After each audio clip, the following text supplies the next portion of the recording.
नमस्कार साथियों। दुनिया में बहुत से लोग सपने देखते हैं, मगर बहुत कम ऐसे लोग होते हैं जिनके सपने पूरे होते हैं, क्योंकि लोग अपने बदलते वक्त के साथ अपने सपनों को भी बदल देते हैं। ये कहानी है एक 4 साल की बच्ची के सपने की।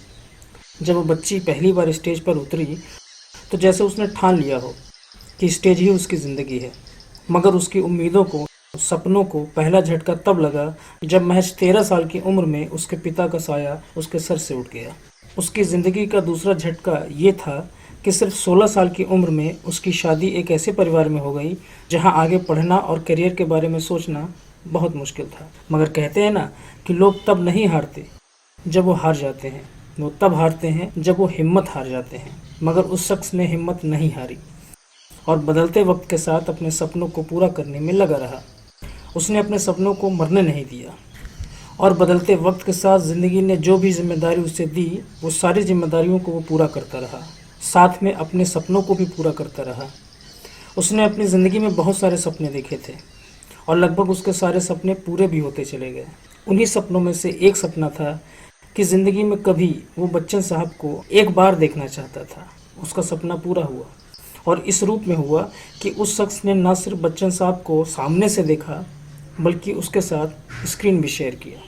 जी हाँ, हम बात कर रहे हैं उत्तर प्रदेश सिने जगत की वरिष्ठ रंगकर्मी और करेक्टर आर्टिस्ट अर्चना शुक्ला जी के बारे में, जिन्हें हमने तनु वेड्स मनु रिटर्न्स, मिस्टर कबाड़ी, धूमकेतु जैसी फिल्मों में उन्हें देख चुके हैं और अब उन्हें गुलाबों सिताबों में देख रहे हैं। तो आइए सार्थक शख्सियत के आज के एपिसोड में हम मुलाकात करते हैं अपने सपनों को हमेशा अपने सीने में ज़िंदा रखने वाली जिंदा दिल सार्थक शख्सियत अर्चना शुक्ला जी से। आइए मिलते हैं अर्चना शुक्ला जी से।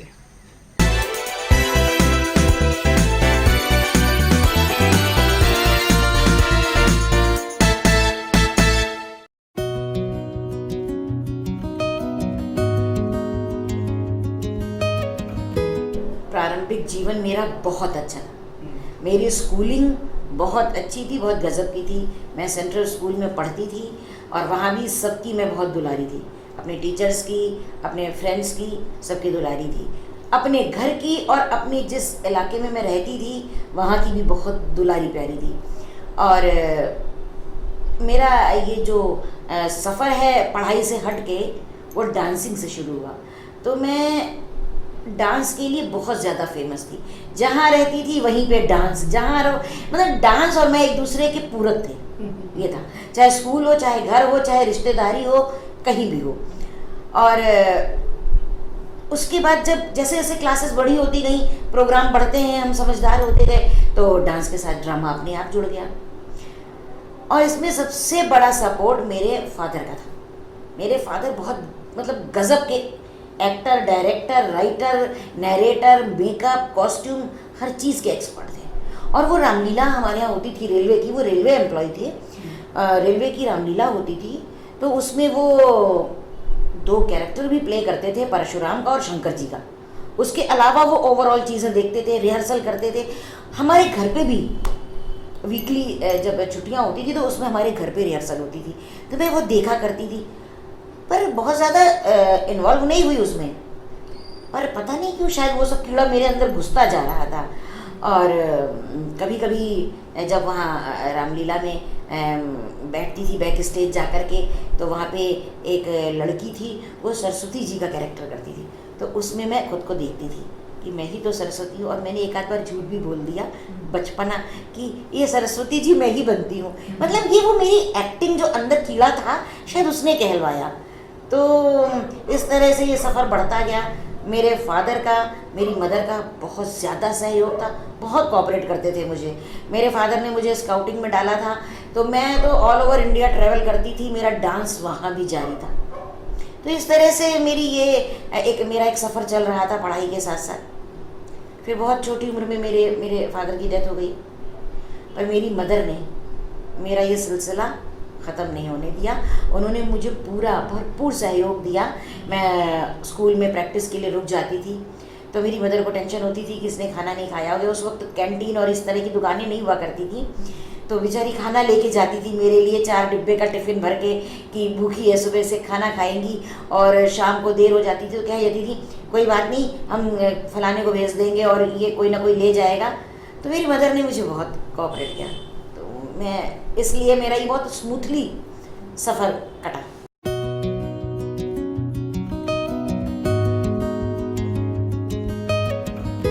नहीं, सिर्फ एक कॉलेज मेरा चेंज हुआ और मेरी लाइफ स्टाइल में कोई बदलाव नहीं हुआ। और एक बात कहते हैं ना, कोई भी बदलाव, कोई भी चीज़ जो आपके लिए ख़राब होती है वो शायद आपके लिए कहीं अच्छी होती है। मेरा जब कॉलेज बदला तो मैं जिस कॉलेज में गई वहाँ की तो मैं अकेली रानी थी, ऑलराउंडर। मतलब मेरे बिना कोई कल्चरल एक्टिविटी होती नहीं थी। मैं एक उस अपने कॉलेज का एक आइकॉन थी। हम और हमारा जो ग्रुप था 4-5 लड़कियों का, वो मेरे कॉलेज का सबसे स्टूडियस ग्रुप था। और खुशी इस बात की है कि मैंने जो भी मेरे अंदर टैलेंट या जो भी कला थी उसको बिखेरा। मेरी कला से इंस्पायर होके जो अंतर्मुखी लड़कियां थीं उन्होंने खूब जलवे बिखेरे, खूब उन्होंने अपने आप को इसमें इन्वॉल्व किया और हमारा ग्रुप था वो हम बहुत धमाल मचाते थे। सेकंड और अच्छी चीज़ मैंने देखा, यूपी बोर्ड में पढ़ाई का वो स्तर नहीं है जो हमारे सीबीएसई बोर्ड वगैरह में था। तो यहाँ जो लड़कियाँ पढ़ने में कमज़ोर थी, एक साल फेल हुई थी, तो हमारा ग्रुप बहुत स्टूडियस था ही और बाकी चीज़ों में भी माहिर था।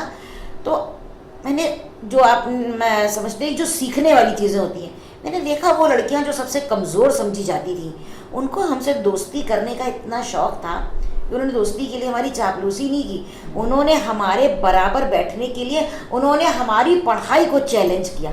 उन्होंने भी इतनी पढ़ाई की, उन्होंने पढ़ाई करके अपने आप को प्रूव किया कि वो भी सब कुछ कर सकती हैं। और ये मेरे लिए एक बहुत बड़ा एक लेसन है कि किसी को कमज़ोर नहीं समझना चाहिए और कोई कभी भी कुछ भी सीख सकता है, तो आप भी उससे सीखिए।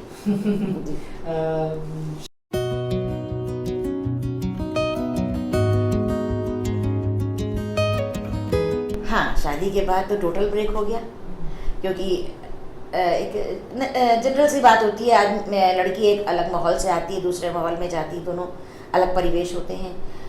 पर पढ़ाई में बहुत लंबा ब्रेक नहीं हुआ, क्योंकि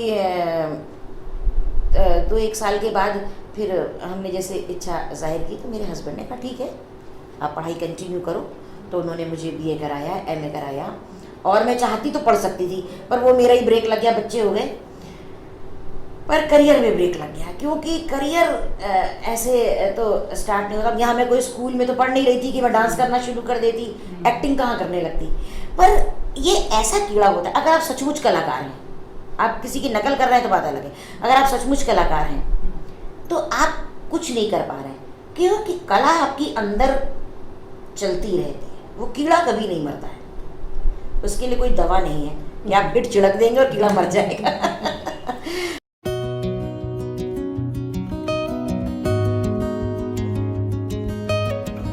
कुछ साल कश्मकश में गुजरे, फिर बच्चों में जब बिजी हो गए तो वो सारा वक्त उसमें जाने लगा। पर चूँकि घर के अंदर डांस मेरा कभी बंद नहीं हुआ, उसको मैंने ऑलवेज कंटिन्यू रखा। तो थोड़ी थोड़ी सी कीड़े को शांति मिल रही थी। फिर जब बच्चे बड़े हो गए, खुद से सेल्फ डिपेंड हो गए पढ़ाई लिखाई में, तो मैंने अप्रोचेस ढूंढना शुरू किया। तो उस दौरान ईटीवी उत्तर प्रदेश लखनऊ में खुला था नया नया, क्योंकि टीवी पे देखते थे, तो मुझे लगा कि इस जगह जाना चाहिए। एड्रेस उसमें आता था, तो मैं ढूंढते हुए माल एवेन्यू पहुंची और वहाँ मैंने कोशिश की। तो मुझे सबसे पहला ब्रेक मिला लिखने के लिए।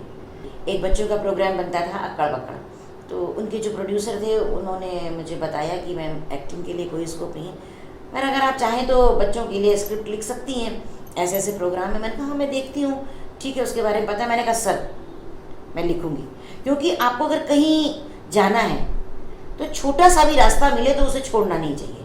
और दूसरी बात, कलाकार के लिए तो सारी विधाएं उस पर उसको आनी चाहिए ना।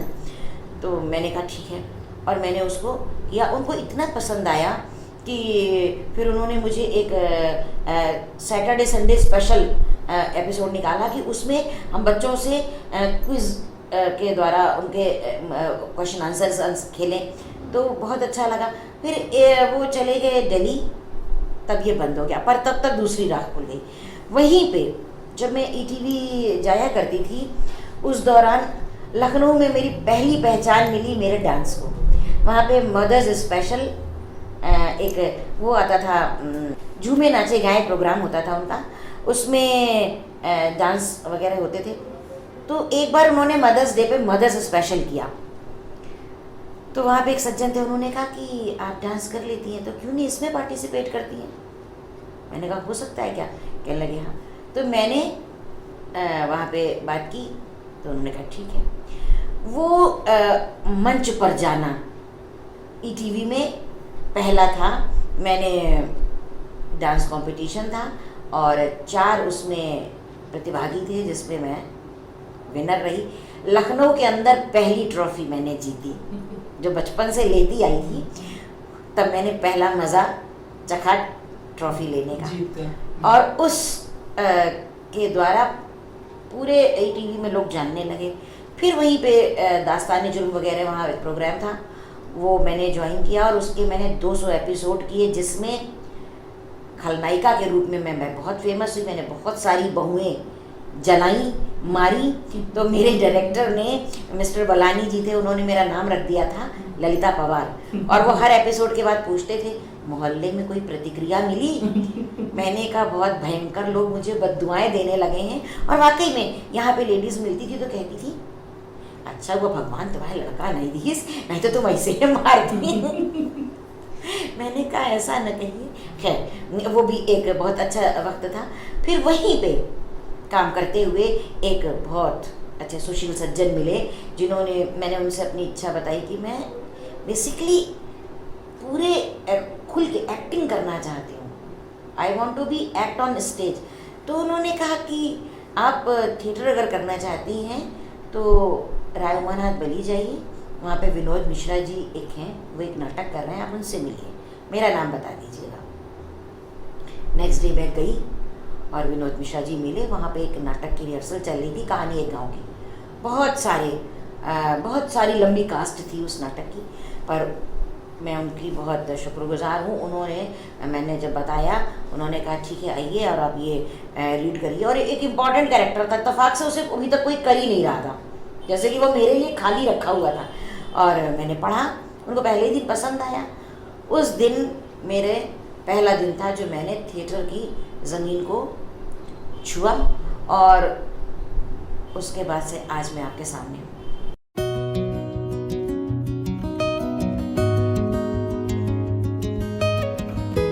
जिससे मेरी पहचान बनी वो फिल्म थी 2009 में बनी थी, तनु वेड्स मनु।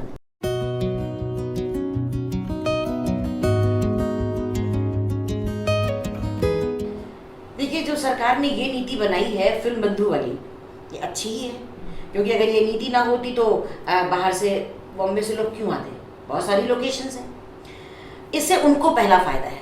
फ़ायदा ये कि जो स्विट्ज़रलैंड में, अमेरिका में, हॉलीवुड में और कश्मीर में फिल्में बनाते थे उसमें खर्चा ज़्यादा होता था, यहाँ उससे बहुत कम खर्चे में फिल्में बनती हैं। प्लस गवर्नमेंट तो उनको खुद पैसा दे रही है। पर गवर्नमेंट की एक बात बहुत अच्छी है कि आप, उन्होंने एक परसेंटेज तय कर रखा कि इतने % कलाकार भी आपको यहाँ से लेने पड़ेंगे, लोकेशंस तो आप यूज़ ही करेंगे, तो हम आपको सब्सिडी देंगे। ये बहुत अच्छा है और वो हो भी रहा है। सारा बॉलीवुड लखनऊ में आ रहा है। लखनऊ को जिस तरह से मायावती जी के टाइम से शायद बात चल रही है कि इसको भी एक फिल्म सिटी बना दिया जाए, इस पर कोशिशें जारी हैं। अगर हो जाता है तो हम कलाकारों के लिए बहुत अच्छा है। सुधार की जो ज़रूरत है वो ये कि वो लोग कलाकारों को लेते हैं, अच्छे कैरेक्टर भी देते हैं, ये बात मैं नहीं कह रही हूँ, अच्छे कैरेक्टर भी देते हैं, क्योंकि मैं खुद अच्छे कैरेक्टर ही किए मैंने आज तक। पर पर्दे पर वो कितना आएंगे उन, क्योंकि हर जो भी एक्टर या एक्ट्रेस काम करती है वो हर अपने उस प्रोजेक्ट से जो वो कर रहे हैं उससे अपना भविष्य जोड़ते हैं। और अगर वो वहाँ पे काम किया, वहीं खाया, वहीं हजम हो गया, वहीं ख़त्म हो गया, तो करने का कोई मतलब नहीं है। आप एक फिल्म करने के बाद सोचते हैं इस फिल्म में मेरा कैरेक्टर अच्छा था, मैंने इसमें अपनी जान लगाई, शायद अगली 4 फिल्में और मिलेंगी, लोग हमें पहचानेंगे। वो पहचान नहीं मिल पाती है लखनऊ के कलाकारों को, जबकि लखनऊ में बहुत अच्छे कलाकार हैं, मेल फीमेल सारे। आजकल यंगस्टर्स भी बहुत टैलेंटेड हैं जो कि बॉलीवुड में आपको नहीं मिलेंगे। यहाँ बहुत अच्छा थिएटर होता है और बहुत अच्छे एक्टर्स होते हैं। तो कुछ ऐसा हो कि उन एक्टर्स को एक्सपोजर मिले। सेकंड चीज़, 2 चीज़ों के लिए आदमी काम करता है, पहले शौक के लिए करता है, फिर वो उसका प्रोफेशन और उसका वही व्यवसाय बन जाता है जिससे वो परिवार चलाता है, मेल फीमेल कोई भी।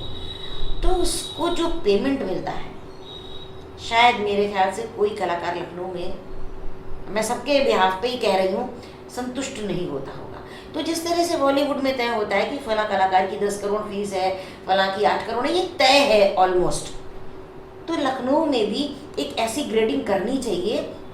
बहुत से सीनियर एक्टर्स हैं कि आप इतने सीनियर हैं एज में, एक्सपीरियंस में, और जो टैलेंट है उसका तो कोई उनका वो नहीं है मुकाबला, तो उसको कम से कम आप कितना पेमेंट देंगे। और इसके लिए लखनऊ के जो लोकल कोऑर्डिनेटर्स, कास्टिंग वाले हैं, प्रोडक्शन वाले हैं, इनको लखनऊ के एक्टर्स का फेवर करके उसमें सुधार कराना चाहिए।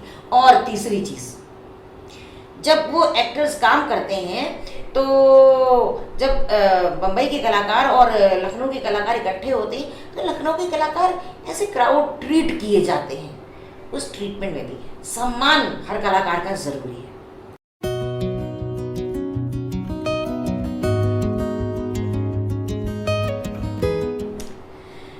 जिंदगी की सबसे बड़ी सीख यही है कि जिस चीज को आप करना चाहते हैं, पहले तो आप खुद गंभीर होइए, पहली चीज।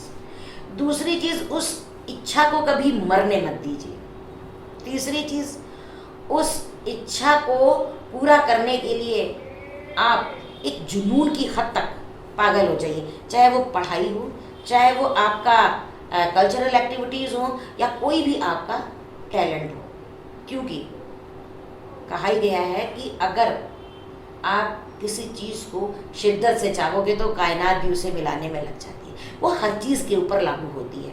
अगर आपके अंदर जुनून है तो, और उस इच्छा में ईमानदारी और नेक नियत ज़रूर होनी चाहिए, तो ज़रूर पूरी होगी। समय लग सकता है पर पूरी ज़रूर होगी। और आप अपने काम को, जिस काम को भी कर रहे हैं, उसमें आप, कोई देख रहा है कि नहीं देख रहा है, आपको क्या फल मिलेगा ये भी मत सोचिए। आप 101% दीजिए। 10 लोग नहीं देखेंगे, 2 लोग देखेंगे, उन 2 से 10 तक बात जाएगी। इसका एक बहुत बड़ा उदाहरण है, एक्टिंग और डांस मेरे अंदर कूट कूट कर भरा है। बहुत लंबा 20 साल का ब्रेक मेरी शादी के बाद मेरे इस पैशन पे लगा। 20 साल के बाद या तो ख़त्म ही हो जाता या बगावत होती, पर बहुत शांति के साथ देखिए ये सपना मेरा शुरू हुआ सफ़र, और ये सपना पूरा हुआ। इस सफ़र का एक बहुत बड़ा हिस्सा थे बच्चन साहब, जो मेरा मतलब बहुत बड़ा सपना थे। जब इस फील्ड में आ गई तो लगा अब तो बहुत आसान है, अब तो हम खुद एक्टर हैं, मिलेंगे। पर बहुत मुश्किल था, पर इच्छा हमने मरने नहीं दी। और बहुत लोगों से कहा, पर वो तब भी काम नहीं बना। पर भगवान ने वो वक्त मुकर्रर कर रखा था कि कब और कैसे मिलेंगे। तो शायद वो तब नहीं मिले तो अच्छा हुआ, तब हम शायद एक याचक की तरह मिलते कि सर ये फला फला है, लखनऊ से आई हैं, आपको देखने को तरस रही हैं, ज़रा इनको अपना दीदार करा दीजिए। पर अब हम जब मिले तो हम दोनों ने एक दूसरे का दीदार किया, आंखों में आंखें मिली, और हमने देखा कि बच्चन साहब हैं या ये जो किरदार हैं जिनको हम देख रहे हैं ये वो हैं। और मतलब लगा कि अब मेरे अभिनय का जो सफ़र है ये सफल हुआ, ड्रीम कम ट्रू।